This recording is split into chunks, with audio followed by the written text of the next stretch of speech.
Agradezco. Bueno, muy buenas noches a todos. El día de hoy y mañana, entonces, vamos a iniciar con la clase de Derecho de las Familias y Derechos del Niño, ¿no? En ese sentido, pues vamos a comenzar, ¿no? Con la presentación. Como ya les había mencionado la licenciada, mi nombre es Roxana Patricia Barroso Benavides y en esta oportunidad les voy a poder desarrollar la materia del derecho de las familias, dando por iniciada la clase en este momento, por el cual esta clase va a tener una duración de 1 hora y media sin un descanso, ¿no? Esto en el entendido de que puedan, el día de mañana podamos coordinar, ¿no? El horario para poder pasar las clases de mañana, ¿no? Que correspondería a, a ver, déjenme ver, por favor. Un momentito. Bueno, entonces tenemos el día de mañana a partir de las 2 de la tarde, ¿no? Entonces, hoy día, si les parece bien, por favor, comenzamos ahora y culminamos 8:30 de la noche.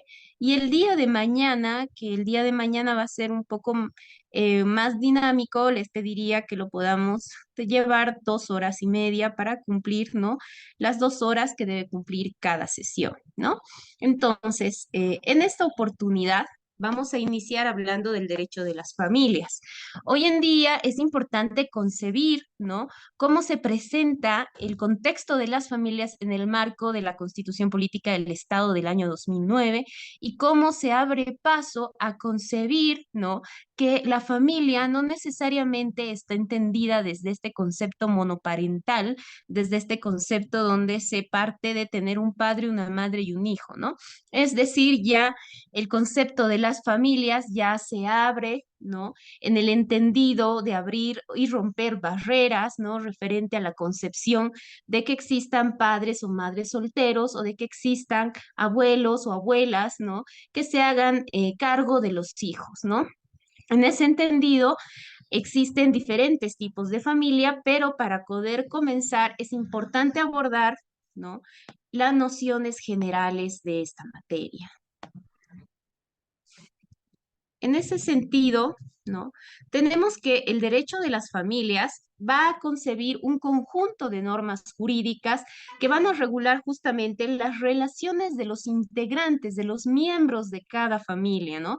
Para ellos, es decir, entre ellos, que es lo que sucede, por ejemplo, cuando se reclama una asistencia familiar o frente a terceros, ¿no? Es decir, por ejemplo, cuando se encuentran pendientes cuestiones patrimoniales, ¿no? Referente a la familia, frente a entidades privadas o públicas. Por otra parte, el derecho de las familias, ¿no? Forma parte del derecho privado, ¿no? Respecto a esta noción del derecho de las familias, lo cierto es de que eh, si bien puede concebirse que pertenece al derecho público porque el Estado interviene, ¿no? En estas relaciones interpersonales a través de la normativa y de las garantías que emite a través de sus políticas, la realidad es de que forma parte del derecho privado porque esta intervención, ¿no? Solamente auxilia en la aplicación de las normas, ¿no? Es decir, no existe una relación como tal entre la familia y el Estado, más allá del auxilio que presenta, ¿no? Como había indicado ya a través de políticas, como son normas o acciones, ¿no? Que permitan que las relaciones personales y patrimoniales de los miembros de las familias puedan regularse eh,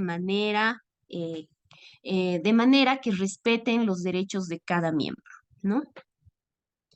Bueno, ahora bien, ¿qué entendemos por familia, no? Habíamos indicado,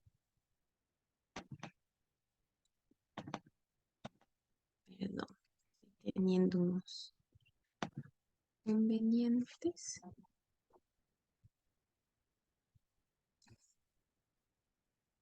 Ya, bueno. Entonces, familia es una institución formada por personas unidas. Ahora, este vínculo no necesariamente va a ser sanguíneo, ¿no? Sino también aquellos que convergen de cuestiones de afinidad, ¿no? Hoy en día también se puede concebir una familia desde aquel, por ejemplo, padre, ¿no? Que puede otorgar una asistencia familiar que no necesariamente lleve un vínculo sanguíneo, ¿no? Sino también aquellos que adoptan o reconocen la paternidad frente a los hijos, ¿no? Ahora, ¿qué clases de familias se han concebido o se han reconocido, ¿no? Estamos hablando de la familia nuclear, ¿no? Es decir, la tradicional. E igualmente la monoparental, otra familia tradicional. Ahora, cuando ingresamos ya a hablar de la familia ampliada, estamos concibiendo la familia ampliada desde, ¿no? Aquellos parientes de primer, segundo, tercer grado, ¿no? Que llegan, ¿no? A tener este grado o esta relación, ¿no? Directa con los hijos, ¿no? Por ejemplo, los abuelos, los tíos, los hermanos, etcétera, ¿no? Entonces, también, por ejemplo, un hermano mayor de 22 años con un hermano que generalmente sucede en las familias ensambladas, que son las familias reconstituidas, aquellas por las cuales, ¿no? Justamente es una de las acciones que trabaja Aldeas Infantiles SOS, si es que han escuchado alguna vez, ¿no? Aldeas Infantiles SOS, por ejemplo, tiene unas líneas de acción. Dentro de estas líneas de acción está trabajar en pro de la reintegración familiar, ¿no? Porque, por ejemplo, se tienen muchos niños y niñas, ¿no? En concepto de guarda o en hogares, ¿no? Teniendo estos niños familia extensa, es decir, teniendo estos niños que se encuentran en hogares temporales, familias, se encuentran en hogares, ¿no? Es una cuestión que realmente es de preocupación a nivel Bolivia, ¿no? Y que ha representado justamente buscar a esta familia extensa, es decir, a estos hermanos que en algún momento fueron separados, ¿no? Por diferentes razones, generalmente entendidas, ¿no? Desde lo que son factores sociales, económicos, culturales, etcétera, ¿no? Entonces, en ese sentido, por ejemplo, Aldeas lo que realiza es identificar a esta familia ampliada, es decir, a estos hermanos, que generalmente se identifica a los hermanos, a los abuelos, a los tíos, ¿no? Para que puedan reconstituirse o reencontrarse con los niños, ¿no? Que se encontraban en los hogares. Entonces, cuando se encuentran, que puede ser el hermano, el tío, el abuelo, etcétera, estamos hablando de una familia ensamblada que también es reconocida, ¿no?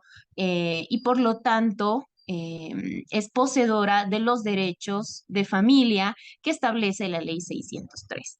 Otra familia que ha sido reconocida es la familia adoptiva, por el cual se establecen aquellos procedimientos de adopción, ¿no? Que realizan para poder, cuando, bueno, implica el procedimiento de poder reconocer, ¿no? A un ser, ¿no? A un niño, a un menor de edad, generalmente, para poder adoptar y otorgar justamente esta filiación, ¿no? Y luego la familia que acoge. ¿No? Entonces, cuando, por ejemplo, se solicita el acogimiento, es importante la concepción de familia por los efectos jurídicos que posee, ¿no? Entonces, en ese entendido, el reconocimiento de los diferentes tipos de familia abre paso a generar el valor, ¿no? Que tiene cada una. Mil disculpas.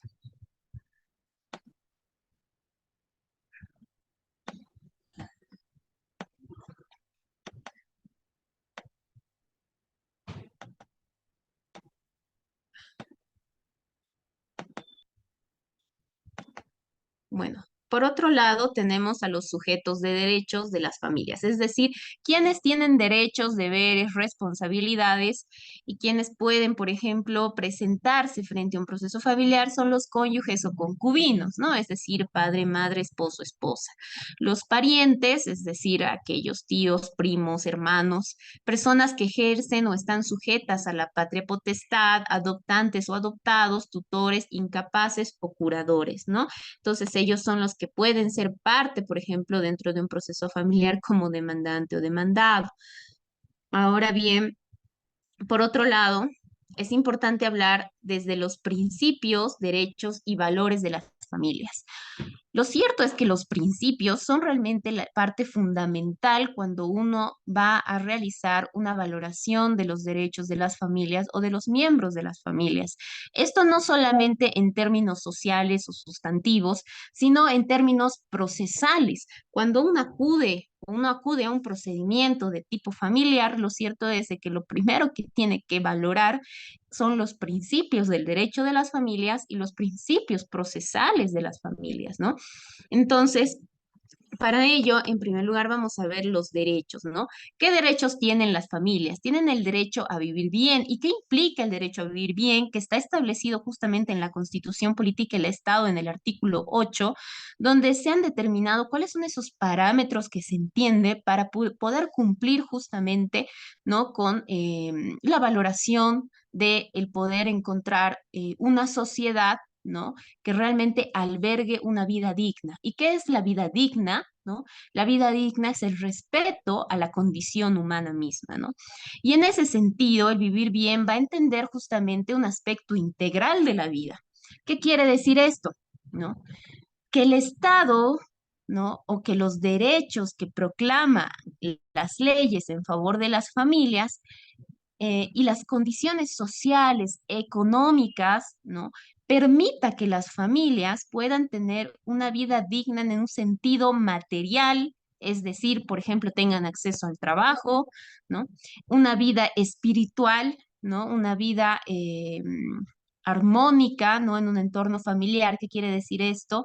Que no se encuentren, por ejemplo, qué es lo que sucede en Palestina, ¿no? En Palestina, por ejemplo, existe una guerra, ¿no? Muy reconocida a nivel mundial. Y en esta guerra existe no solamente, obviamente, es un atropello y todo lo demás, pero más allá de eso, haciendo una intervención, lo cierto es de que lo último que están viviendo es una vida espiritual, ¿no? No pueden establecer estos parámetros de armonía, de dignidad a su condición humana para poder establecer estos conceptos de recreación familiar, ¿no? De cuidado, de protección, de un sentido justamente de garantía a sus derechos, ¿no?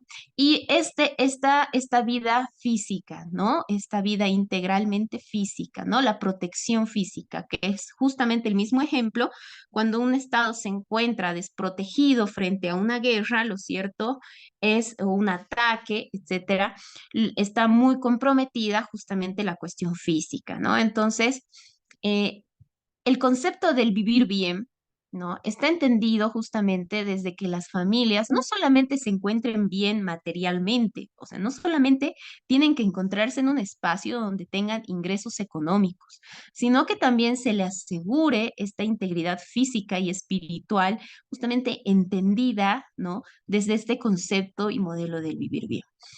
Otro derecho que tienen las familias es el derecho al trabajo, como ya lo había mencionado, ¿no? Es decir, que los responsables, aquellos que tienen responsabilidades frente a los otros miembros de las familias, como son los hijos, puedan tener y acceder a un trabajo, ¿no? Es decir, puedan encontrarse en espacios donde tengan estos ingresos económicos que les permita el sustento, ¿no? Diario de sus familias. La seguridad social, ¿no? Entendida desde todos los beneficios, ¿no? Que puedan percibir a partir del trabajo y también aquellas asistencias sociales, como por ejemplo el Servicio Único de Salud, ¿no? Que lo brinda el Estado justamente desde esta garantía de protección a las familias. La vivienda digna, ¿no? Que bueno, en algunos es muy importante, siempre hago alusión yo, el concebir las leyes, ¿no? O los institutos o las materias del ámbito del derecho a partir de la Constitución Política del Estado. Porque fíjense bien, la Constitución Política del Estado, en nuestro caso, es un Estado de derecho y es un Estado justamente que aborda políticas sociales, ¿no?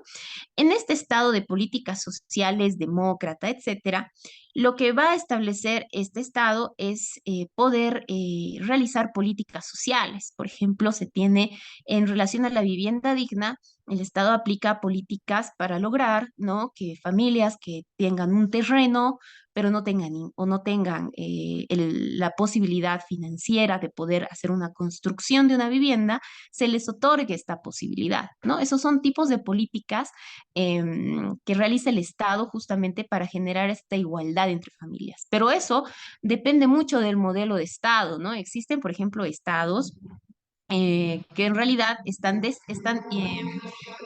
inclinados justamente a establecer simplemente mecanismos y políticas de empleo, ¿no? Entonces, o favorecer a la propiedad privada justamente para que estos generen empleo y todos tengan las posibilidades de construcción. Bueno, eso está entendido desde el concepto justamente constitucional que vaya a marcar la constitución política del Estado. En nuestro escenario, ¿no? Está muy garantizado el aspecto social, entendido justamente desde las políticas sociales, ¿no? Otro derecho que tienen es la capacitación y formación permanente, ¿no? A los miembros bajo principios y valores inherentes a los derechos humanos. En este escenario es muy importante el por qué, y esta pregunta va para ustedes, ¿por qué consideran importante, no sé si alguien pudiese contestar, ¿por qué consideran importante la capacitación y la formación de los miembros o de las familias, ¿no? En valores y principios sobre derechos humanos?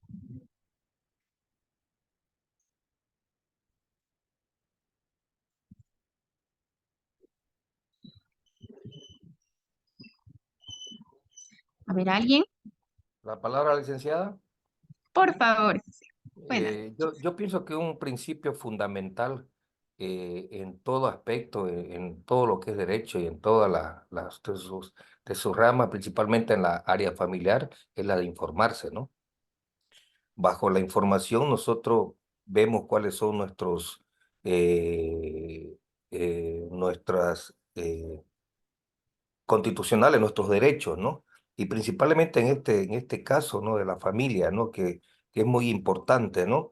Y la formación de tanto los miembros de la familia, ¿no? O, o, o, o de las personas, yo pienso que es un principio, un valor que nace en la casa, que nace en la familia y sale al exterior, ¿no?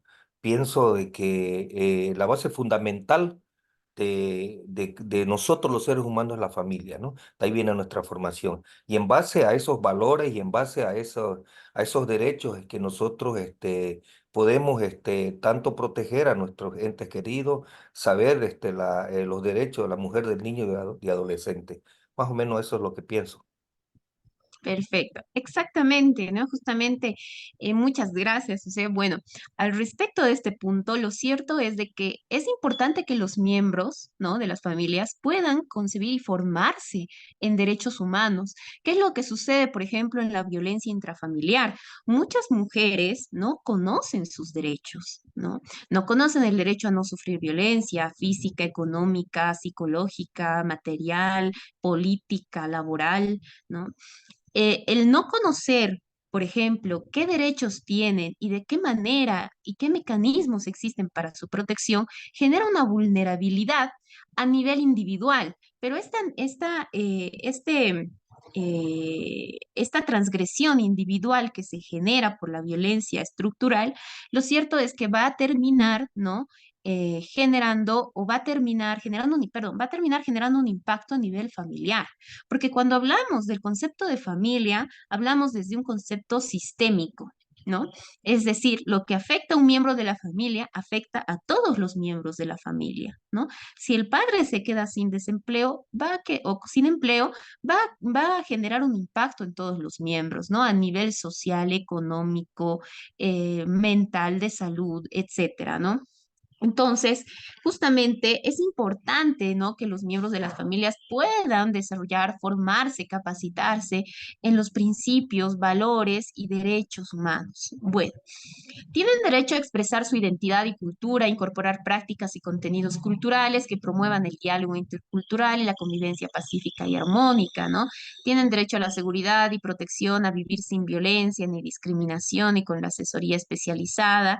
Tienen derecho a la participación e inclusión en el desarrollo integral de la sociedad y el Estado, al descanso y recreación familiares, al reconocimiento social de la vida familiar y otros derechos que emerjan de situaciones de vulnerabilidad, recomposición familiar, migración y desplazamientos forzados, desastres naturales u otros, ¿no? ¿Por qué se coloca otros derechos que emerjan, ¿no? Porque existen diferentes situaciones de vulnerabilidad. La vulnerabilidad está entendida justamente desde los sectores vulnerables y el impacto en donde pueda encontrarse este sector vulnerable. ¿Qué sectores vulnerables tenemos?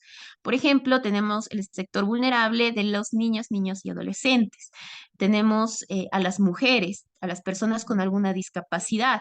Tenemos a las personas, a los pueblos indígena, originario, campesino. Tenemos a las personas LGBTQ, ¿no? ¿Y qué es lo que sucede cuando un miembro de la familia, ¿no? Es una persona en situación de vulnerabilidad? Imaginemos que tenemos un hijo que tiene algún tipo de discapacidad o imaginemos que tenemos un miembro de la familia que tiene algún tipo de discapacidad o que pertenece a la población LGBTQ o que pertenece o que es mujer o que es niño, ¿no? Entonces, ¿qué es lo general? En una familia siempre se va a identificar o generalmente se va a identificar una mujer y un niño, ¿no? Porque también hay familias que están constituidas solo por padre y madre, ¿no? Bueno, ¿qué es lo que sucede? Estas situaciones de vulnerabilidad de los miembros de las familias van a generar un impacto a nivel sistémico que va a generar una regresión en las familias, ¿no? Eso hace que se generen familias disfuncionales, ¿no? Donde las familias disfuncionales, por ejemplo, el padre por el desempleo, porque sufre algún tipo de discapacidad, algún tipo de trastorno, de situación mental, de salud, puede generar, ¿no? De que incurra en el alcohol, ¿no? Lo mismo una persona que pertenece a la población LGBTQ, que es, por ejemplo, el caso Atala Rifo versus Chile, que ha sido un caso llevado ante la Corte Interamericana de Derechos Humanos, por el cual Atala Rifo sufrió, por ejemplo, la pérdida de sus hijas, ¿no? A causa del padre, bajo un fundamento de que ella, ¿no? Era lesbiana. ¿No? Y por tanto no podía cuidar a sus hijas, ¿no? Entonces fueron años, ¿no? De vulneración a su derecho de ser madre, de tener una familia y el derecho de sus hijas, ¿no? Entonces, estas situaciones de vulnerabilidad van a terminar afectando y generando disfuncionalidad. Y bajo el parámetro de lo que se entiende por concepto de familia como núcleo fundamental del Estado, que es lo que establece nuestra Constitución Política del Estado, es importante, ¿no?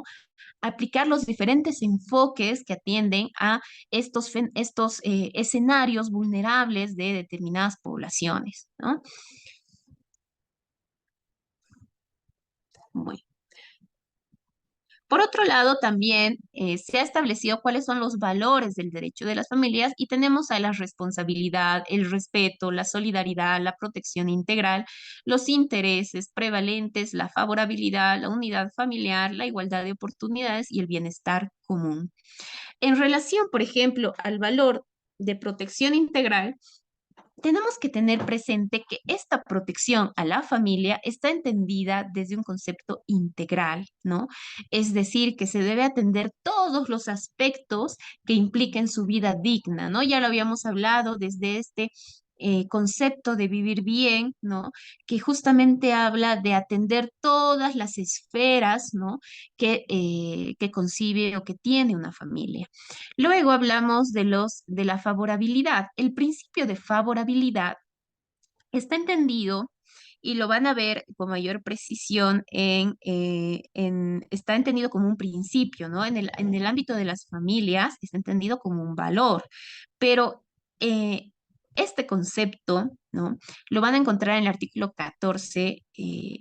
Bueno, está establecido en la ley 603, pero en su aplicabilidad o aplicación lo van a encontrar en el artículo 14 de la Constitución Política del Estado, que nos habla justamente de que cuando se establezcan derechos más favorables para las personas en el marco de los derechos humanos, ¿no? Pues se aplicarán estos de manera preferente, ¿no?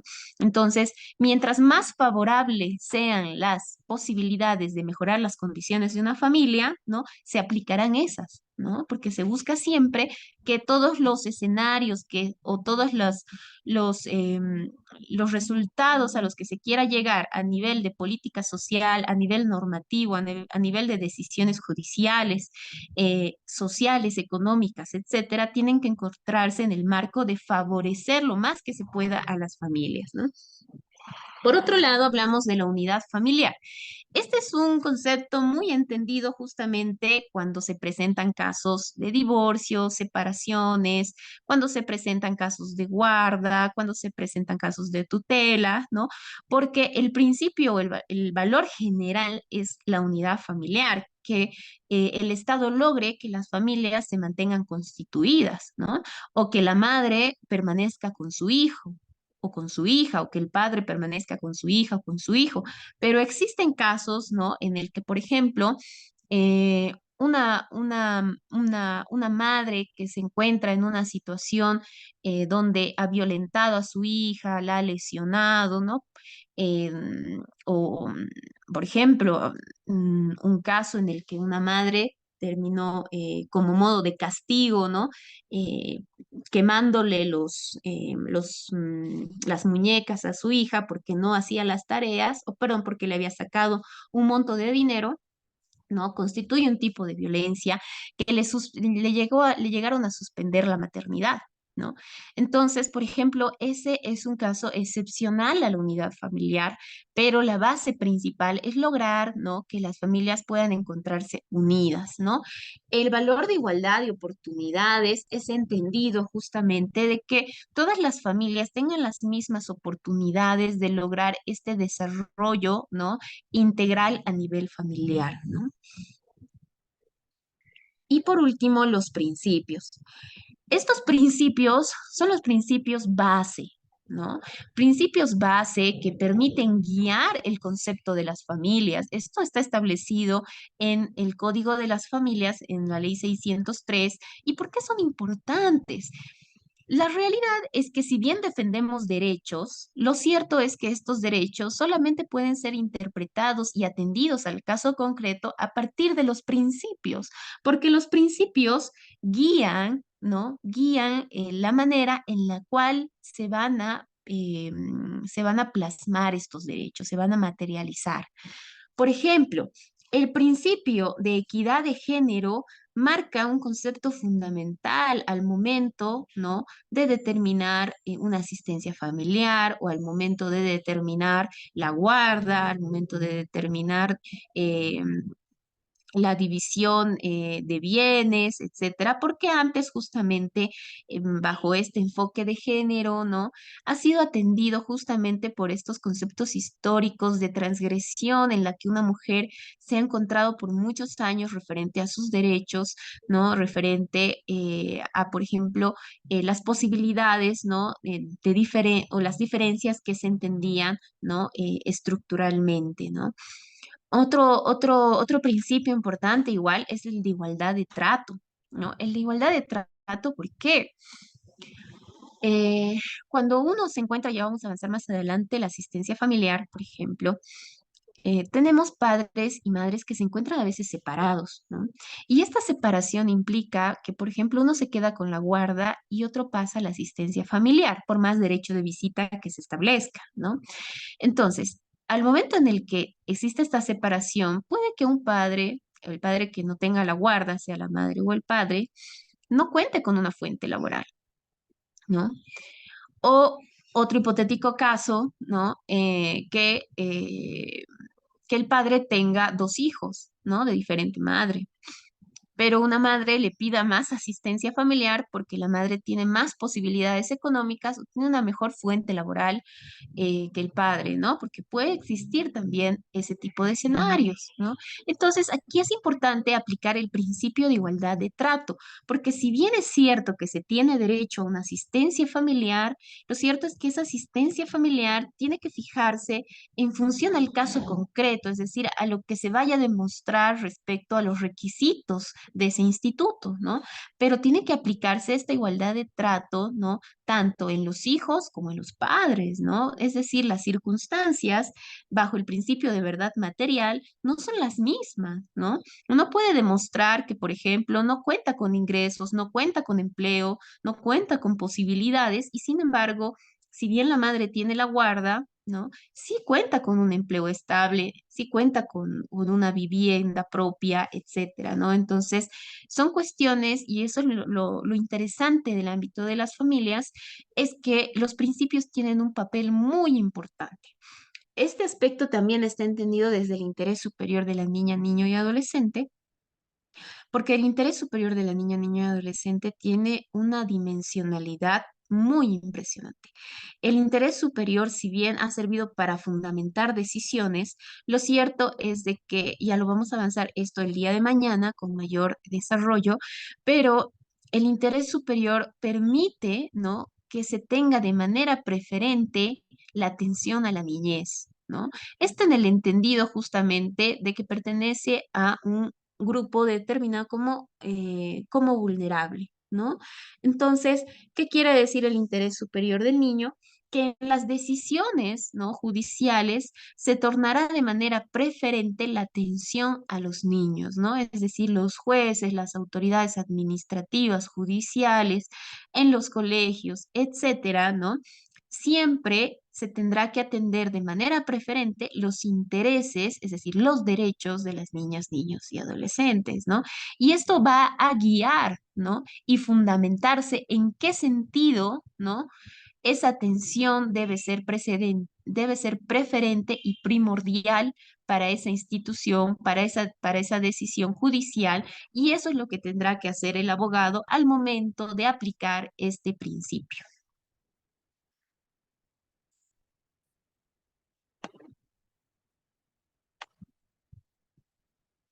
Ahora bien, ya ingresando al ámbito un poco más práctico, tenemos varios institutos que ha establecido la Ley 603. Entre ellas tenemos la afiliación. ¿Alguien puede decirme previamente qué es la afiliación? ¿Alguien ha escuchado alguna vez hablar de la afiliación? ¿O cuál es la importancia de la afiliación?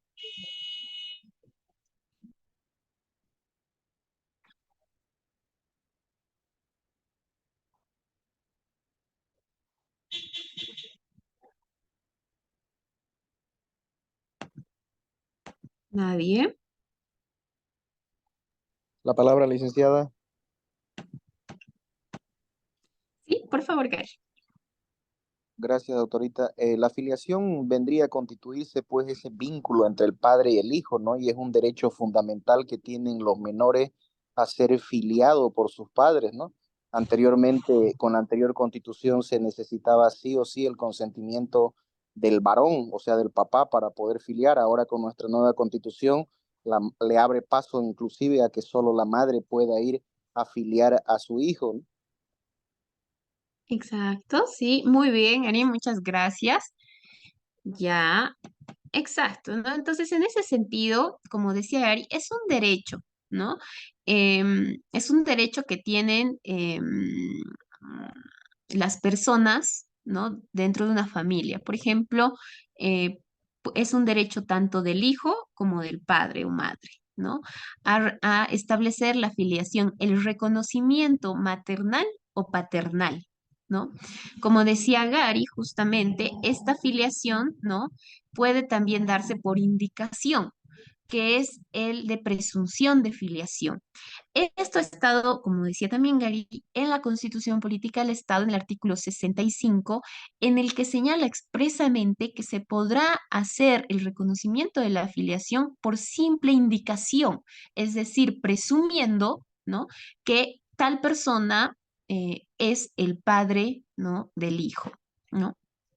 En Argentina, por ejemplo, esta presunción de filiación se puede hacer hasta los 4 años. En Bolivia, esta presunción de filiación se la puede hacer hasta los 12 años. Ahora bien, la filiación en términos generales se puede indicar como el vínculo jurídico, ¿no?, que se genera a través de los sujetos llamados ascendientes y descendientes, ¿no? Como habíamos dicho, pueden ser los padres o los hijos quienes reclamen la filiación, ¿no? Ahora bien, ¿cuál es el lugar donde se hace la afiliación? Es el servicio de registro cívico. ¿Y qué va a emitir el servicio de registro cívico? Va a emitir un certificado de nacimiento donde se va a establecer los apellidos del menor de edad, ¿no? Ahora bien, por otro lado, tenemos la afiliación judicial. ¿Qué es la afiliación judicial? ¿No? Es cuando la persona ya mayor de edad, ¿no?, eh, que no cuenta con una afiliación, puede requerirla ante una autoridad judicial, eh, que esta solamente va a poder ser impugnada, ¿no? A través de una pericia biológica, ¿no? Es decir, por ejemplo, solicitud de exámenes de sangre para determinar justamente el tema del ADN, ¿no? Doctorita, la Luego, palabra. sí, dígame. Pero para proceder, doctorita, a una impugnación de filiación, obviamente a través de los mecanismos como una pericia con el tema del ADN, pero existe un límite, si no me equivoco, según la 603, que creo que son 5 años, si no estoy mal, ¿no? Para poder impugnar una filiación. Ujú. Sí, bueno, eso lo vamos a ver ahora. La impugnación, ¿no? Es cuando se ha determinado la filiación judicial, ¿no? Pero cuando el padre, por ejemplo, em, se ha enterado, ¿no? Que le han atribuido el carácter carácter paternal frente a una persona, a un menor de edad, a un ser, lo que hace es impugnar esa filiación. ¿Cuánto tiempo tiene? Tiene el plazo de 6 meses a partir de que se entera, ¿no? Justamente de esta filiación en el registro civil, ¿no?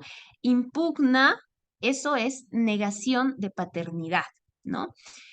Pero, ¿qué es lo que sucede en la impugnación de filiación? La impugnación de filiación la realiza el interesado, es decir, el beneficiario o el hijo generalmente son los que realizan la impugnación de filiación, ¿no? Ya vamos a avanzar la negación de paternidad. Entonces, en este caso, esto lo puede impugnar en cualquier momento, siempre que se pueda encontrar afectado por la misma o corresponda impugnar esa afiliación porque la misma no fue correcta, ¿no? No era el padre, ¿no? Es decir, por ejemplo, hay casos donde la madre, bueno, dice, bueno, X persona va a ser el padre de mi hijo, ¿no? Juan Pérez.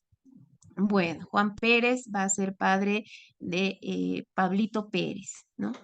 Pero Pablito Pérez con el tiempo crece, ¿no? Y se entera que Juan Pérez no era realmente su padre biológico, ¿no? Y ubica a su padre biológico real, que es Gustavo Jerez, ¿no? Entonces, en ese sentido, lo que va a hacer Pablito Pérez, ¿no? Es impugnar esa filiación que hizo su madre, ¿no? Y para ello, bueno, ya eso no se ha determinado como tal un plazo, ¿no? Esa es entendida, esa es la impugnación de filiación que se lo realiza ante el juez de las familias, ante el juez público. Ahora bien, tenemos la negación de paternidad, que era lo que se refería a Gary, ¿no? En la negación de paternidad se han establecido plazos, ¿no? Esta demanda, ¿no? Está entendida para que el padre o la madre que ha sido registrada, ¿no? Como padre, como madre, puedan negar esta paternidad o esta maternidad, ¿no? Para el caso eh, del, del registrado, es decir, del padre o madre que ha conocido de este hecho, ¿no? Tiene 6 meses desde que ha sido notificado con el registro o desde que ha conocido el registro, ¿no? Y en el caso de que sea, por ejemplo, la madre quien, por ejemplo, haya dicho, creo que Juan Pérez es el papá de mi hijo, ¿no? Bueno, voy a registrar, creo que es él, ¿no? Y luego aparece el padre y dice, no es Juan Pérez, es Gustavo Jerez. Entonces tengo que hacerle el cambio, ¿no? Entonces va a tener que iniciar la demanda de negación de maternidad o paternidad 5 años después desde el registro, ¿no? Estas demandas de negación de paternidad son más cortas que las demandas de impugnación de filiación. Las demandas de impugnación de filiación son más largas que estas. Por eso es de que tienen un plazo, ¿no? Mucho más en relación, por ejemplo, hasta cuánto tiempo uno puede presentar estas demandas. Disculpa, estoy con unos problemas con Doctorita, o sea, pasado los 5 años ya no puede uno solicitar una demanda de negación de paternidad. No, no puede. Solo tienen ese plazo. En otro caso, tendrían que demandar una impugnación. Perfecto, muchas gracias. Y en el caso que hayan pasado, digamos, 7, 8 años y presentan una demanda de negación de paternidad, en este caso tendría que el juez rechazar, pues, ¿no? Esa demanda, o en todo caso, la otra parte tendría que presentar una excepción de prescripción, supongo. Sí, tendría que, pero generalmente algunos presentan las demandas y esperan, porque generalmente los jueces tratan de dar curso para dar viabilidad, pero obviamente por la igualdad de partes, la otra parte puede plantear una excepción justamente por no cumplir uno de los requisitos establecidos en la demanda, ¿no? Entonces, y en ese sentido, pues no va a proceder. Entonces, generalmente se espera que la otra, y si la otra parte no responde la demanda, puede llegar a dar curso, puede. Hay muchas demandas que dan curso, incluso no encontrándose en plazo, ¿no? Por eso es importante tener la defensa, ¿no? La defensa es muy importante. Muchas gracias, doctorita. Bueno, ahora vamos a pasar al punto de asistencia familiar. Bueno, tenemos entonces la asistencia familiar. ¿Qué es la asistencia familiar? La asistencia familiar, ¿no? Es la prestación, ¿no? Que puede ser económica en especie o en dinero, ¿no? Que tanto los padres, madre o padre, abuelos, ¿no? Eh, Incluso tíos, ¿no? Porque se extiende la demanda de asistencia familiar, tienen deber de otorgar a sus hijos o personas con derecho a recibirlos para la satisfacción de las diversas manifestaciones de sustento cuando estos no puedan procurarse de los medios materiales necesarios para su existencia, ¿no? Esta asistencia familiar se ha determinado, se ha establecido en el sentido de que cuando existe una separación de los padres, alguien tiene que responsabilizarse o buscar que se responsabilicen respecto de los hijos, ¿no? Porque cuando se da estas separaciones, generalmente se quitan las responsabilidades frente a los menores de edad y frente justamente a este concepto de familia, ¿no?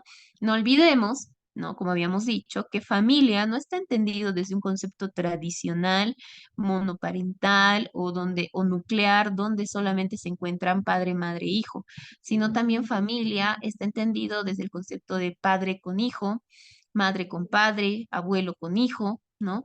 Entonces, estos conceptos de familias también son importantes justamente para concebir la asistencia familiar, ¿no?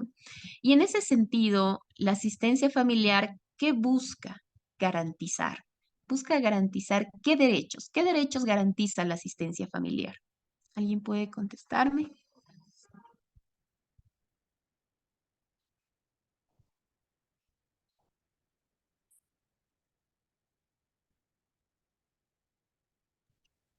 Doctorita, ¿vendría a ser lo que hablábamos hace un momento, el interés superior del menor? Sí, en términos generales, pero ¿qué derechos en específico garantiza?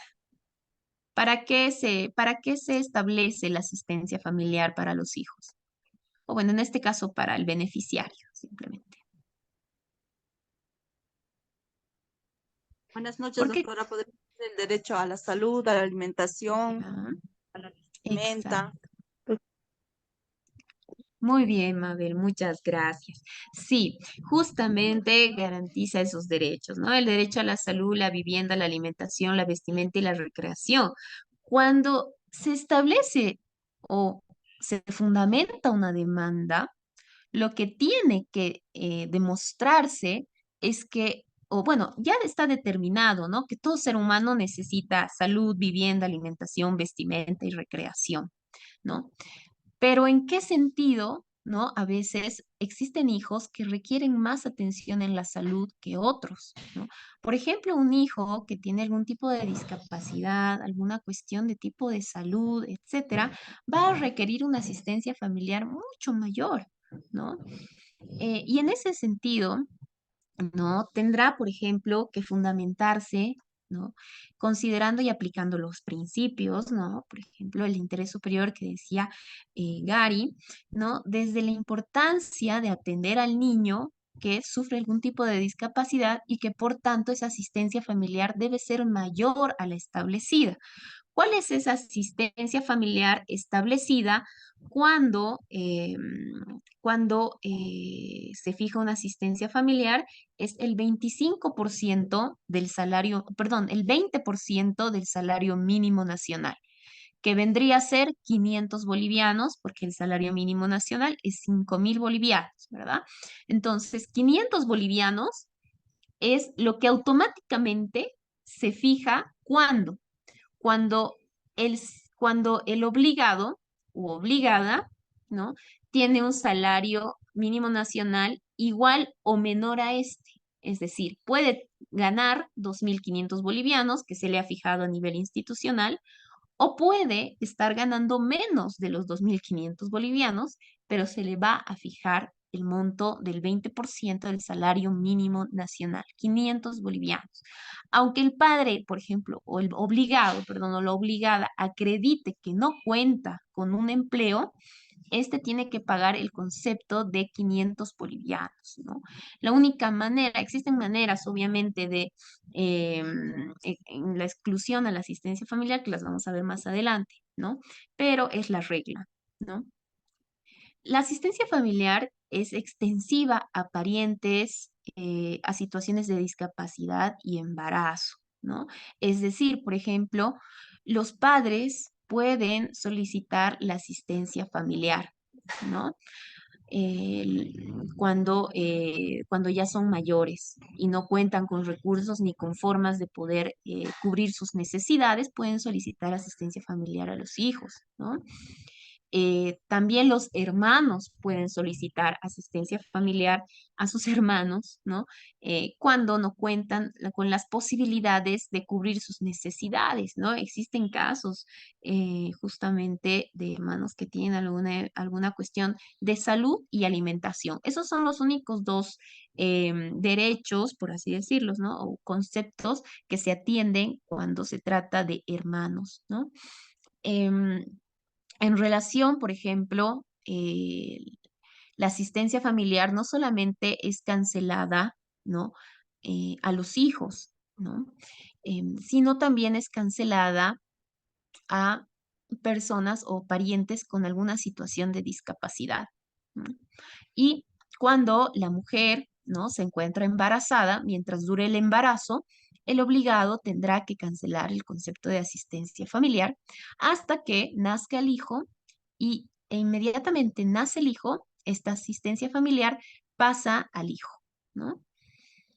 Por otro lado, la edad máxima para solicitar la asistencia familiar en el caso de los hijos son los 25 años de edad, ¿no? ¿Qué es lo que va a suceder aquí?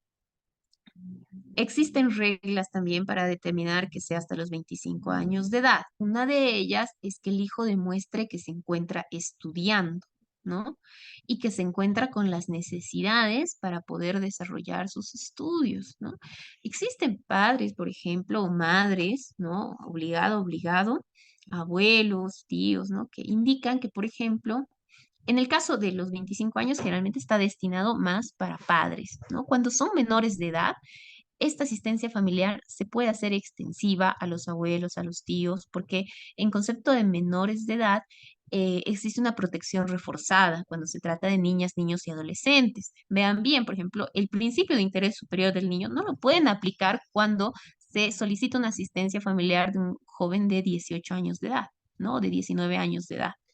Entonces, en ese sentido, por ejemplo, el joven tendrá que demostrar que está necesitando para desarrollar sus estudios y que está inscrito en alguna universidad, algún instituto, ¿no? Entonces, apenas este joven ha obtenido un título donde se encuentra con alguna formación, no, bueno, se extingue, ¿no? La asistencia familiar, no, ya no se cubre la asistencia familiar. Es el momento en el que, bueno, llega a su fin. Ahora bien, hay tres caracteres importantes de la asistencia familiar y es que la misma es irrenunciable, es intransferible, es inembargable. Algunos obligadas dicen, ¿no? Bueno, el juez me ha suspendido el derecho de visita, yo no puedo ver a mis hijos. Hace 3 años que no veo a mis hijos, la mamá no me los deja ver, no puedo hablar con ellos, etcétera, etcétera. Por tanto, no tengo por qué pagar asistencia familiar, indican ellos, ¿no? Pero lo cierto es de que la asistencia familiar es irrenunciable. O sea, no se puede renunciar a la asistencia familiar, ¿no? Tampoco los hijos ni la madre pueden renunciar a esta, es decir, un hijo no puede solicitar renuncia a la asistencia familiar de mi señor padre, etcétera, etcétera, ¿no? Porque esta es irrenunciable. Esta se va a dar por una obligación jurídica requerida, ¿no? Que es importante para cubrirla en el sentido de la vida digna de los hijos y del concepto de familia, ¿no? Es intransferible, ¿no? Es decir, yo no puedo transferirle mi asistencia familiar, ¿no? Un hijo no puede transferir su asistencia familiar a su madre, digamos, ¿no? O a su tío, ¿no? Entonces, por ejemplo, en este caso, cuando se demuestre que el dinero que está recibiendo por concepto de asistencia familiar no esté cubriendo ni garantizando el derecho a la salud, vivienda de ese beneficiario y lo está transfiriendo, ¿no? Para cubrir las necesidades de la tía, etcétera, etcétera, ¿no? Tendrá que demostrarse, ¿no? Pero es una cuestión un poco complicada, ¿no? Difícil, porque especialmente cuando se fijan asistencias de 500 bolivianos, pero hay asistencias familiares, ¿no? Que son bastante altas. Y esto ya lo vamos a ver de un momento, cómo se fija la asistencia familiar, que se valora para fijar la asistencia familiar, pero aquí es muy importante, ¿no? Entender que la asistencia que se está estableciendo tiene que demostrarse, ¿no? Que va a garantizar estos derechos, ¿no? ¿Y de qué manera los está garantizando? ¿Mm? Porque existen casos en el que inventan, ¿no? Inventan, no, se tiene estos gastos, solamente para poder aumentar esa asistencia familiar, pero se tiene que demostrar en qué sentido ese derecho a la salud o esa situación de salud está requiriendo de una asistencia familiar mayor, ¿no? Entonces, cuando uno, por ejemplo, demanda asistencia familiar, uno puede demandar 1 millón si quiere, ¿no? Pero, o solicitar el monto que considere, pero lo cierto es de que tiene que demostrar por qué es necesario ese monto, ¿no? Y si la otra persona puede dar ese monto, ¿no? Ahora bien, la asistencia familiar es inembargable. En el caso de los menores de edad, por ejemplo, menores de 18 años, cuando se ha fijado una asistencia familiar, ¿no? No se puede, digamos que el obligado o la obligada tiene una deuda, ¿no? Y le embargan sus bienes, eh, le embargan parte del salario que tiene en el lugar donde trabaja, ¿no? Pero el monto por asistencia familiar es inembargable, no se lo puede tocar, ¿no? Son como las herramientas laborales en el ámbito laboral que no se pueden tocar, no se pueden embargar, ¿no? La asistencia familiar lo mismo, hasta menores de 18 años de edad, ¿no? Ay,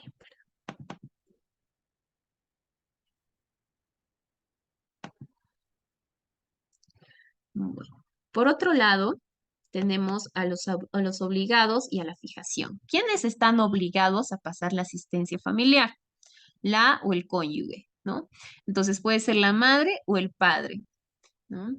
Eh, en el caso del cónyuge a la cónyuge, lo cierto es de que esto es solamente cuando se encuentra en situación de embarazo y también existen algunas excepciones. Antes era posible, ¿no? Que uno de los cónyuges reclame o solicite una asistencia familiar o demande una asistencia familiar, pero hoy en día es una cuestión muy, muy excepcional que pueda darse, y que generalmente no se da y que generalmente se da en los embarazos. La madre, el padre o ambos, ¿no? Es decir, un hijo puede reclamar la asistencia familiar a ambos padres, ¿no? En el caso de que no estén cubriendo sus necesidades o que no viva con ninguno, o que se encuentre viviendo con la madre, pero la madre o el padre no le estén dando nada, ¿no? Entonces, podrá también solicitar la asistencia familiar. Las y los hermanos, como habíamos dicho, los abuelos están también obligados, ¿no?, a pasar la asistencia familiar. Los hijos a los padres y bueno, los nietos, ¿no? También a los abuelos, etcétera, ¿no? Entonces, esto en el caso de las familias, como había dicho, es una situación que se analiza siempre desde el caso concreto, ¿no? Bueno, ahora en la cuestión de cómo se determina esa asistencia familiar, hablamos de la fijación, ¿no? ¿Cómo se fija esa asistencia familiar? Se tienen que considerar dos aspectos: los recursos económicos y las posibilidades del padre o de la madre, ¿no? Y las necesidades del beneficiario. ¿Qué quiere decir esto? ¿No? No solamente está entendido desde el salario que perciba de la fuente de un empleo, ¿no?, sino desde estas posibilidades que tiene el padre o la madre, es decir, que cuente con algún tipo de formación, que tenga algún tipo de habilidad, que no tenga problemas de salud física o mental para desarrollarse y poder generar ingresos, ¿no? El hecho de decir, por ejemplo, me encuentro desempleado, no es un fundamento suficiente para otorgar una asistencia mínima incluso, ¿no? Siempre existen casos en los que a pesar, ¿no?, de demostrar que no cuentan con una formación, lo cierto es de que hay por ejemplo, el comercio informal, ¿no?, que no requiere de una formación, puede generar muy buenos ingresos, ¿no? Entonces, por eso dice posibilidades, ¿no? ¿Cuáles son estas posibilidades? ¿De qué manera se están generando estas posibilidades, ¿no? Esto habla de cuántos recursos, cuánto dinero percibe esa persona, ¿no? Y en ese sentido, pues tendrá que demostrar el solicitante, el beneficiario o beneficiaria, ¿no?, que el obligado o obligada tiene los recursos suficientes, ¿no?, y las posibilidades, las capacidades suficientes para generar determinado monto, ¿no? Ahora, también otro aspecto que se valora al momento de fijar la asistencia familiar son las necesidades del beneficiario, ¿no? Es decir, el beneficiario, ¿no?, puede tener diferentes necesidades, pero entendiendo, partiendo desde qué lado, desde qué punto, ¿no? Desde el artículo 109, que lo habíamos visto hace un momento, que nos hablaba de que la asistencia familiar garantiza que el derecho a la salud, el derecho a la alimentación, el derecho a la vivienda, el derecho a la alimentación, ya lo he dicho, ¿no?, la vivienda, la vestimenta, em, y el derecho a la educación, ¿no? Estos estos cinco espacios, dimensiones, conceptos, derechos, donde se desenvuelve el niño beneficiario, hijo, beneficiario, beneficiaria, ¿no? Son los puntos que tienen que demostrarse donde existen necesidades, ¿no? Por ejemplo, ¿qué necesidades tiene en relación a la salud? Ya lo habíamos hablado, ¿no? Que especialmente cuando cuentan con algún tipo de discapacidad. Pero ¿qué es lo que sucede también?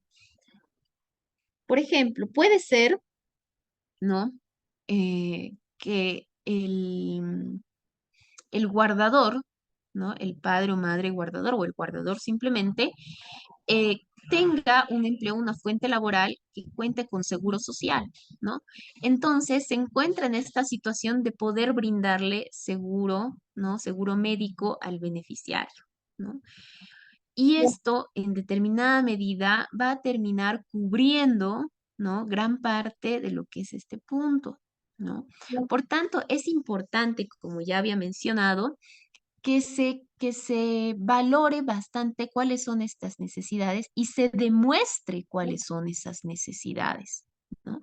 Y en ese sentido, ¿no?, tendrá que hacerlo punto por punto en la alimentación, de qué manera, por ejemplo, existen beneficiarios, ¿no?, que requieren una alimentación mucho más estricta, ¿no? Si bien cuenta con seguro de salud, un beneficiario que tiene anemia, por ejemplo, ¿no? Si bien cuenta con un seguro de salud, la alimentación, ¿no? Que pueda tener esta enfermedad, ¿no? Va a ser mucho más estricta, ¿no? Por tanto, se van a requerir de más recursos, ¿no? Y eso va a implicar de que esa asistencia familiar requiera una fijación mayor, ¿no? Eh, en relación a la vivienda, por ejemplo, existen padres y madres, ¿no? Que no cuentan con una vivienda, o abuelos o tíos que no cuentan y pagan alquiler, ¿no? Entonces, también ingresará dentro de la asistencia familiar y se tendrá que fijar, ¿no? En asistencia familiar. Luego, por ejemplo, en relación a la educación, lo mismo, ¿no? Eh, Se tendrán que valorar todos los aspectos que implica que el beneficiario, especialmente cuando hablamos de menores de edad, puedan encontrarse atendidos de manera preferente y primordial. Siempre que se aborden menores de edad, para solicitar la asistencia familiar, es importante invocar el interés superior del niño, pero invocarlo en el sentido de fundamentar por qué es primordial atender su salud en ese caso en concreto, ¿no? Generalmente lo que se hace con el interés superior es decir, que en el marco del interés superior se atienda sus derechos, ¿no? Entonces, en ese sentido, no se está diciendo nada y no se está generando ningún tipo de defensa, ¿no? Por tanto, será importante fundamentar en qué sentido, ¿no? Esos derechos que había mencionado, derecho a la salud, derecho a la alimentación, derecho a la vivienda, a la vestimenta y a la educación, ¿no? Requieren de una fijación que vaya a determinarse, ¿no? De 1.000 bolivianos, 1.500, 2.000 bolivianos, 2.500, ¿no? Em, pero también tendrá que valorarse estas posibilidades, ¿no?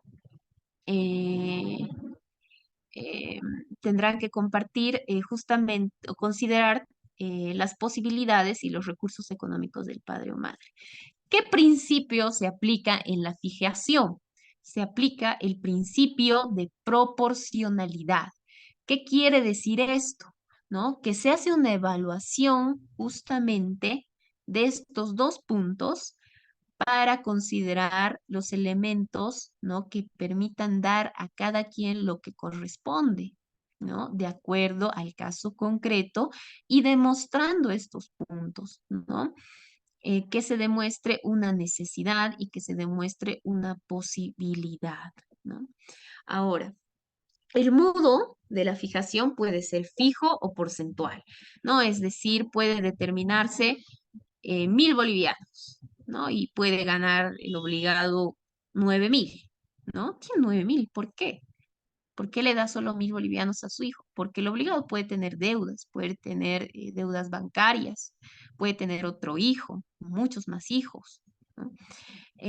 Puede ser también porcentual, ¿no? Es decir, conforme vaya aumentando sus ingresos, su salario, por ejemplo, si bien es 25%, puede ir aumentando en función a qué porcentaje ha aumentado su salario. Es decir, si ha aumentado un 10% su salario, sobre eso se fijará el porcentaje que corresponda a aumentar ese 10%, ¿no?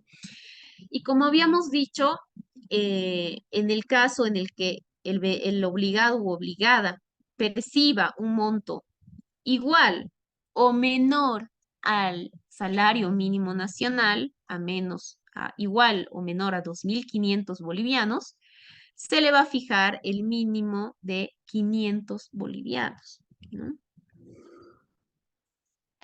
Bien.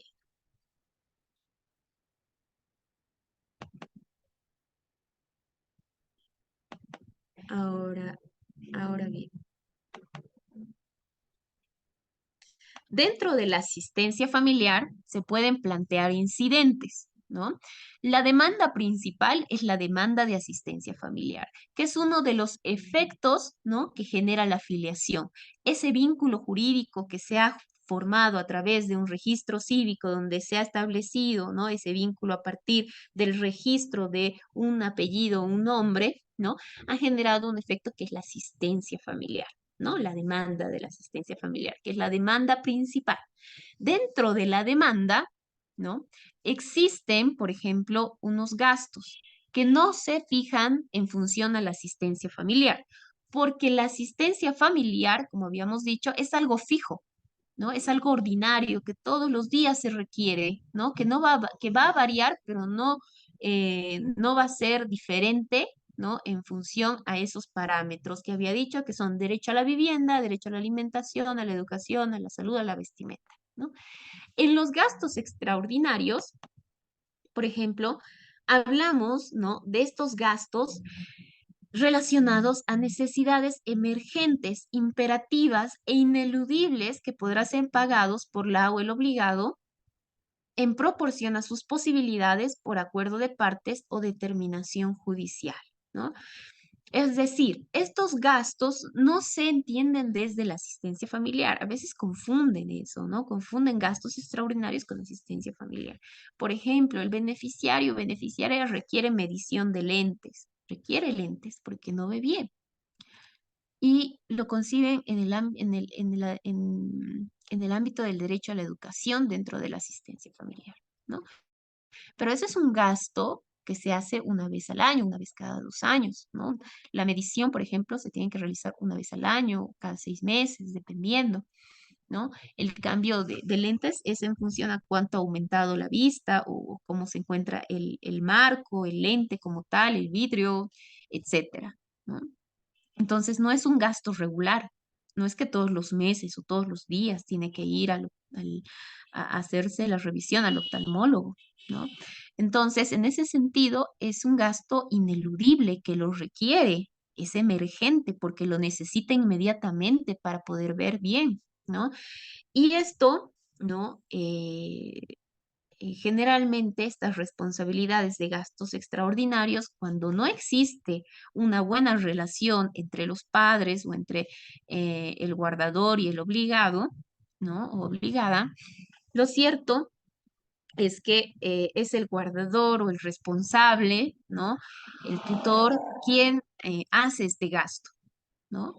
Es decir, no puede estar esperando a que el obligado o obligada le entregue el monto de dinero. Entonces, lo que hace el guardador es comprar, ¿no? Y le emiten una factura. Pero esa factura y esa revisión médica con la receta tiene que encontrarse a nombre del beneficiario. Y cuando es una factura, por ejemplo, si bien en la factura va a ir a nombre de una persona que tenga NIT, em, tiene que encontrarse en la parte de detalle para quiénes, ¿no? ¿Qué va a suceder con eso? Eso se va a presentar como gasto extraordinario a partir de qué tipo de acción judicial. No es una demanda, ¿no? La demanda principal es la asistencia familiar. Gastos extraordinarios se presenta como que como incidente, ¿no? Entonces, al presentar el incidente de gastos extraordinarios, ¿no? Se realiza la suma de todos esos gastos extraordinarios que ha tenido que ha tenido el beneficiario o la beneficiaria, ¿no? Y a partir de eso, ¿qué hace el juez? ¿No? Puede establecer una conciliación, que es lo que generalmente se busca, ¿no? Que bueno, el padre diga, bueno, puedo pagar el 50% o puedo cubrir todos los gastos o puedo pagar el 70%, etcétera, ¿no? Cuando no se ponen de acuerdo, el juez determina judicialmente en proporción a las posibilidades, ¿no? Em, del obligado, ¿no? Entonces, es en ese sentido. Por ejemplo, existen casos donde estos gastos extraordinarios, claro, son realizados en función a las posibilidades que tiene el que está realizando esos gastos, ¿no? Donde se presentan facturas o notas de venta, ¿no? Recibos de compra de bienes, ¿no? Que están sobrevalorados, ¿no? Entonces ahí, bueno, como no existe una buena relación y una buena comunicación, ¿no? Uno puede generar un trato desigual referente a las obligaciones que tienen ambos, ¿no? Bueno, eso. Ahora bien, Disculpe, ahora puedo hacer una pregunta. sí, Mabel, claro que sí. Una consulta, doctora. En el caso, por ejemplo, de los gastos extraordinarios, en el caso en que, digamos, eh, el menor esté, digamos, a poco de cumplir su mayoría de edad y esté cursando, por decirle así, el tratamiento de brackets, ¿en qué queda? Porque ya a la mayoría de edad ya terminaría, ¿no? La asistencia familiar y de ahí correspondería realizar un proceso de asistencia para que pueda concluir sus estudios universitarios. Pero, ¿en qué queda esta figura de gastos extraordinarios cuando el menor ya ha cumplido su mayoría de edad? Ah, ya, perfecto. Sí, generalmente a veces sucede de que están en un tratamiento, ¿no? Y esta obligación de gastos extraordinarios también puede darse en mayores de edad, ¿no? No recuerdo ahorita muy bien la sentencia. Lamentablemente, en materia familiar no hay mucha jurisprudencia constitucional, pero justamente entendido de que si bien la asistencia familiar cuando son mayores de edad tienen diferentes limitaciones, lo cierto es de que estos gastos extraordinarios también parte, ¿no? De que el beneficiario no puede cubrir, ¿no? Con algunas necesidades que tiene, es decir, mientras estudia, ¿no? Él no puede solicitar. Entonces, como replantea la demanda, ¿no? Porque ya no puede la madre representarlo o el padre representarlo, lo que hace es justamente solicitar que continúen, ¿no? Estos y se conviertan dentro del tema, del aspecto de salud, ¿no? Entonces ingresarían al punto de salud, ¿no? No tanto como gastos extraordinarios, pero sí pueden llevarse a los gastos de salud dentro de la asistencia familiar y solicitar que esa asistencia familiar sea mayor, ¿no? Pero han habido casos, no está normado, ¿no? Porque no dice nada, ¿no? Cuando la ley no dice, uno establece interpretaciones a partir de los principios, ¿no? Y a partir de eso, han habido casos donde se han fijado gastos extraordinarios para beneficiarios mayores de edad, ¿no? Entonces, en ese punto es muy importante, justamente en el caso, por ejemplo, de los brackets del tratamiento, es preponderante, ¿no? A la necesidad que tiene el beneficiario de continuar con ese tratamiento, ¿no? Y entonces se hace una necesidad, ¿no? Que puede llegar a ser regular, ¿no? Dentro de una asistencia familiar. Pero como le digo, también ha habido casos, estimado Abel, donde sí se han generado o se han presentado incidentes de gastos extraordinarios en mayores de edad sin ningún problema. Muchas gracias, doctora. Un gusto. Bueno, entonces pasamos a reducción y aumento de asistencia familiar. La reducción o aumento de asistencia familiar es cuando, por ejemplo, el obligado u obligada ha solicitado que se reduzca, en el caso del obligado o la obligada, la reducción de la asistencia familiar. Esto puede entenderse desde qué, ¿no? Que antes contaba con una posibilidad, antes tenía una fuente laboral donde ganaba alrededor de 7.000 bolivianos, ¿no? Cumplía unas funciones que le daban esas posibilidades, pero por razones de contrato y determinadas situaciones ya no tiene esa fuente laboral, ¿no? Entonces, esa es una prueba para demostrar que ya no tiene esas posibilidades, ¿no? Entonces, por tanto, solicita la reducción de la asistencia familiar. Ahora, en el caso, por ejemplo, que antes el obligado ganaba 7.000, y resulta de que ha subido de puesto, de cargo, gana 10.000, ¿no? Entonces, y bueno, generalmente las asistencias familiares se dan cuando no hay buena relación, ¿no? Entre los cónyuges o excónyuges, ¿no? Entonces, se entera, ¿no? La madre o representante del beneficiario o beneficiaria y solicita el aumento, ¿no? Pero como les había dicho, esta reducción o aumento de asistencia familiar, ¿no? Va a operar de igual manera en función a la disminución o el incremento de estas posibilidades, ¿no? Y de las necesidades de los beneficiarios. Es decir, no solamente tendrá que demostrarse, ¿no? que el obligado u obligada ha incrementado sus posibilidades de pasar a asistencia familiar, ¿no? Sino también, ¿no?, a las necesidades de los beneficiarios, es decir, que sus necesidades se han incrementado, han aumentado, son mayores, ¿no? En función a años anteriores o etcétera, ¿no? Y en ese sentido es que se va a reducir o se va a aumentar la asistencia familiar, ¿no? Ahora bien, esta reducción o aumento de asistencia familiar también se plantea como incidente, ¿no? Otro incidente de asistencia familiar es la liquidación.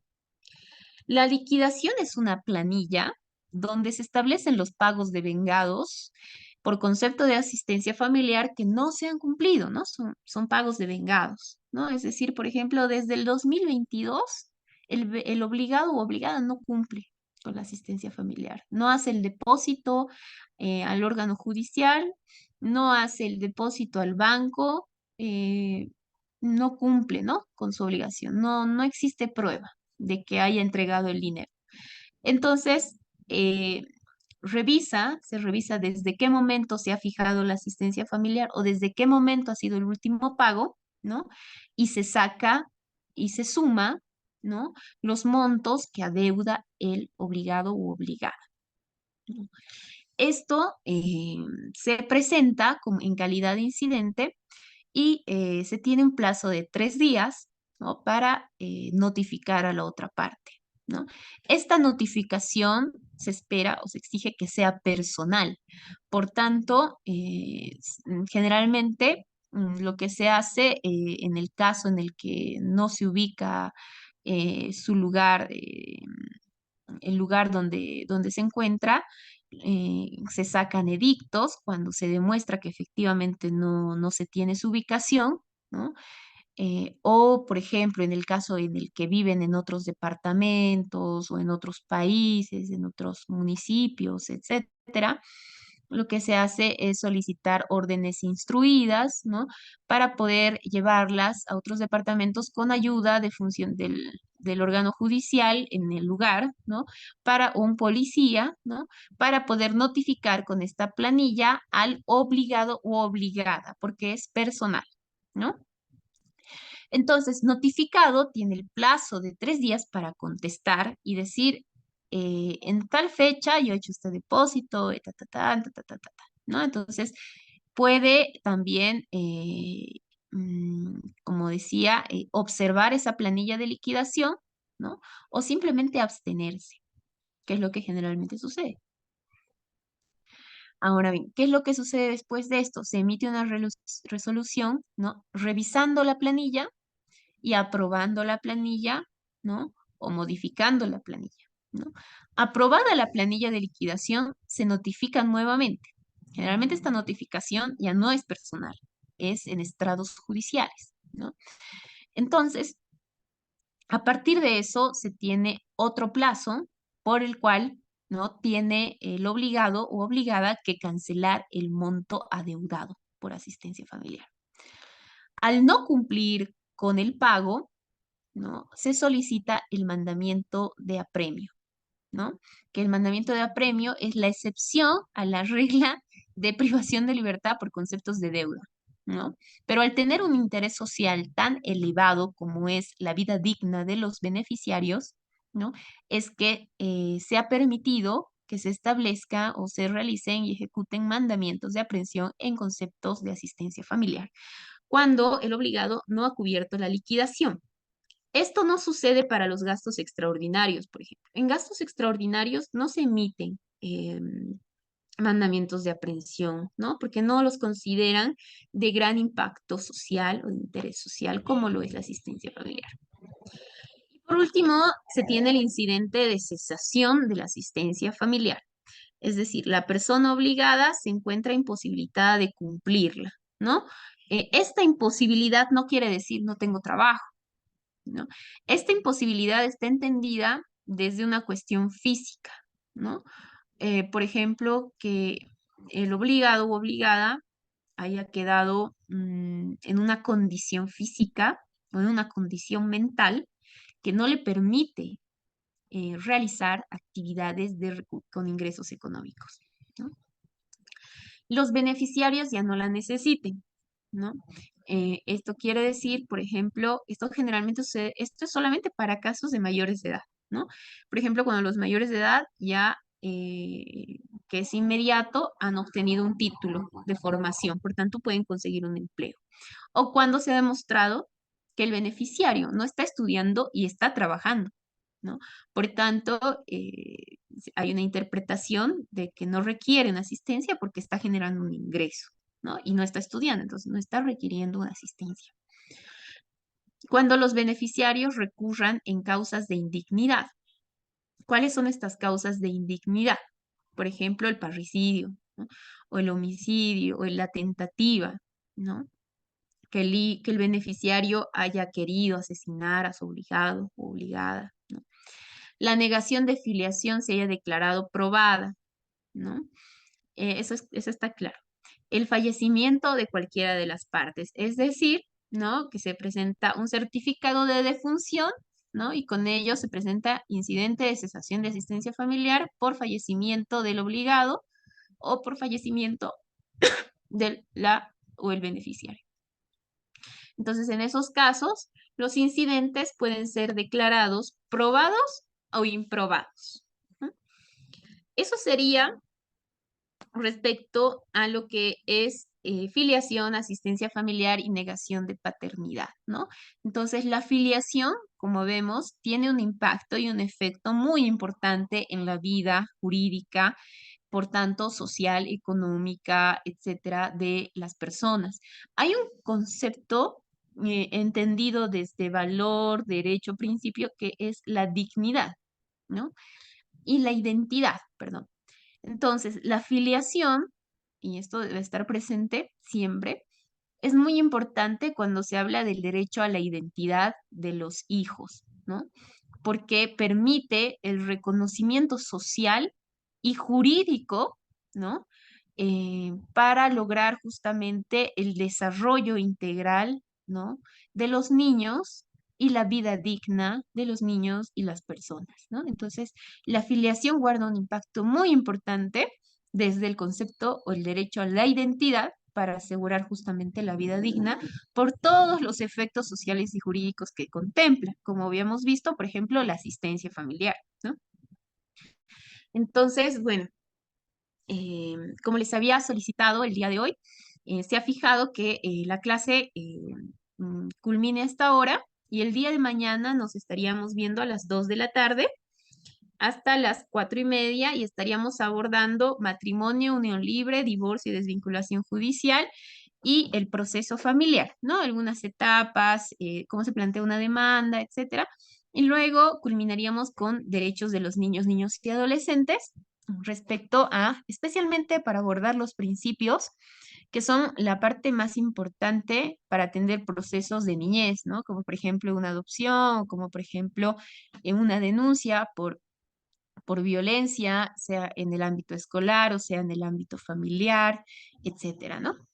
No sé si hay alguna consulta previo a culminar la clase.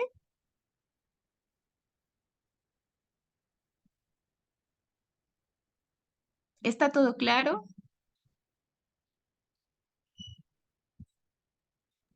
Sí, doctora, muchas gracias. Interesante, ¿no? Es bueno saber todas estas Perfecto. cuestiones. Ahora, manera para alegrar un poquito la clase, así nos podemos cuidar también de las mujeres. Muchas gracias, con todo cariño. Sí, mil disculpas. Bueno, un gusto a todos, que tengan una excelente noche y bueno, y nos vemos mañana a las 2 de la tarde. Muchísimas gracias, doctora. Hasta el día de mañana. Que tenga buena noche. Hasta mañana, buenas noches.